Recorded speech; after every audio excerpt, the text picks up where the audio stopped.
I went to Burma for the first time in 1997, and I went there, and then at that time in 1997, everybody called it Burma, in the West anyway, even though the military government had already changed the name.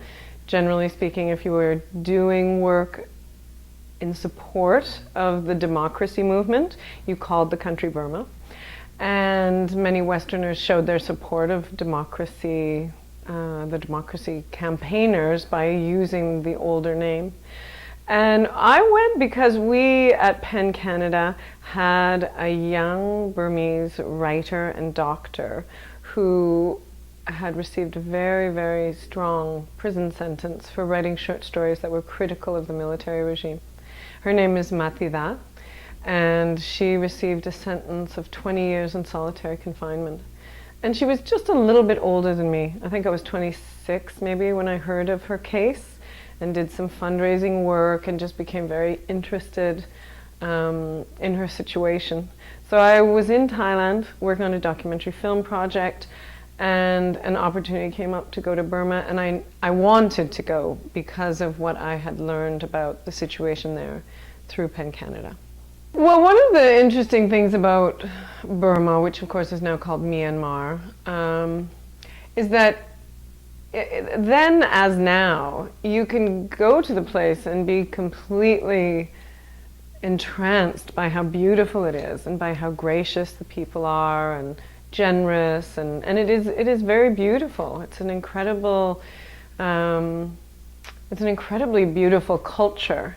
And I had already spent time in Thailand, so I was very familiar with Theravada Buddhism and very familiar with the kind of bustling energy of Southeast Asian streetscapes and a certain manner that many Southeast Asian people have. I knew that culture. It actually did not feel, I was not culture shocked when I went to Burma. I was very comfortable, in fact. But it did take some time to see past and search past how lovely the place is, because it's in the 90s. The situation was even more politically precarious, and the brutality from the military government was greater. But in some ways it was also harder to see. It was not as easy to understand it. And I met a lot of foreigners who thought, the problems in Burma were greatly exaggerated because obviously this was a really peaceful place. They were kind of disappointed, But the more I got to know Burmese people, then of course, obviously, I started to learn what was happening there. And I knew what was happening, but I actually started to have conversations with people about the situation for them as citizens under dictatorship. I didn't really feel like I was in jeopardy, particularly. I mean, I got into, in Burmese lessons, there are lots of scenes where I'm in the street. After a certain amount of time, there was a peaceful period when I went there, but then when I went back at one point, it was very, very volatile. There were a lot of street protests, and the government was cracking down on different groups of activists. And some of those street protests, for Burmese people, they certainly were violent. People were beaten, people were dragged away and incarcerated. And they didn't have a tendency in Burma to target, they tried not to target foreigners in a violent way, though what they would do is that they would follow you around, intimidate you, harass you, and some of us were deported. That didn't happen to me. For sure I was followed, but that was pretty common. It sounds kind of scary, but in fact the Burmese regime was fairly respectful of white-skinned journalists. So I was always very, very aware of my privilege in that respect, that the people, right from the very beginning in fact, that the people with whom I was talking and trying to, learn about their situation, the people who were really helping me, obviously, educating me, were always much more vulnerable than I was. And I mean, there are a number of examples of foreigners who were beaten or even imprisoned by the military regime, but their actions had to be quite, had to really, really fly in the face of the dictates of the generals. And I was never in that position. Well, I was very young, relatively, especially for a writer. So I was what, 27, 28 when I was there. Went back when I was 29. So my late 20s. And the experience of being amongst people who were dissidents and activists, and some of them were, had been armed revolutionaries, it is extremely thrilling. I mean, it's very, very exciting. And I don't say that in a voyeuristic way. Anybody who's been in the military, and any journalist who works among military units or at the front lines of wars will say how exciting it is.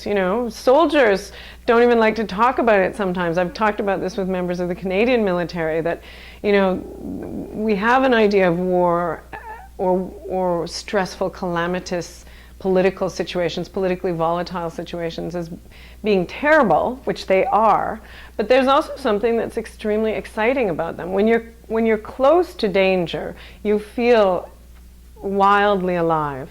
And I was not at the front lines of any war, but I was certainly among those who were involved in that war, even the sort of propaganda war. And so I was very, very moved by them, by the situations that they found themselves in. After a certain point, I couldn't get back into Burma. So that's how I ended up amongst those dissidents and activists and revolutionaries on the Thai-Burma border, on the Thai side. And one of those people that I met was the leader of a small rebel or revolutionary force, a small army.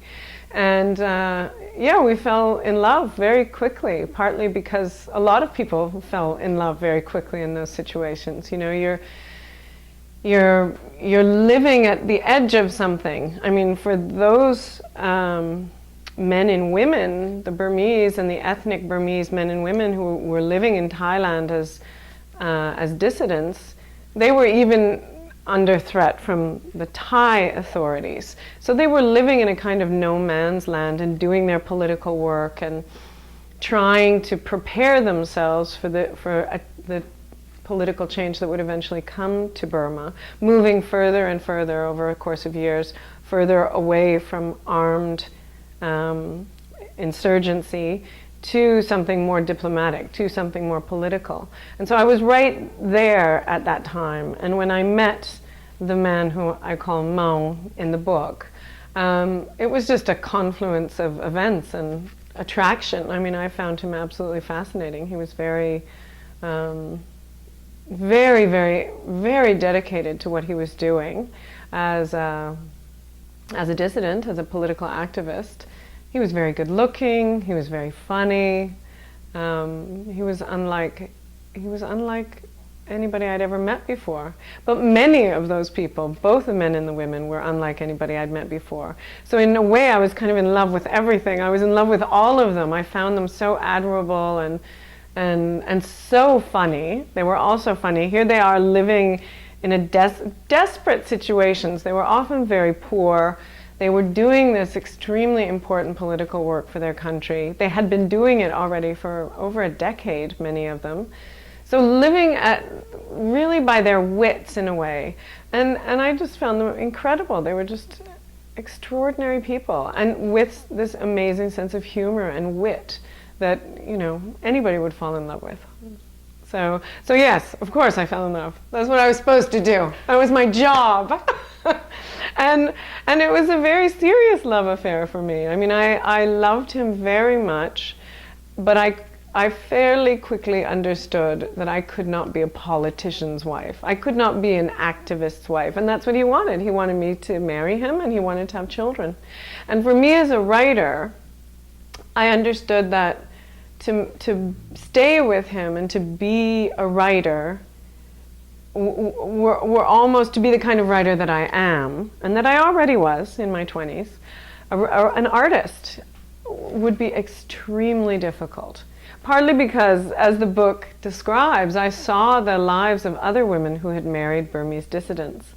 And one of the things they had to do was support their families and take care of their families because their husbands were busy, you know, with politics and the dregs of war, really, because that's what it really was about.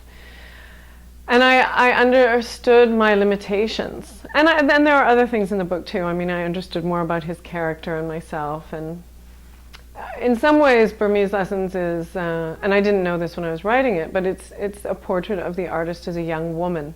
And it's about me becoming more of the writer that I already was.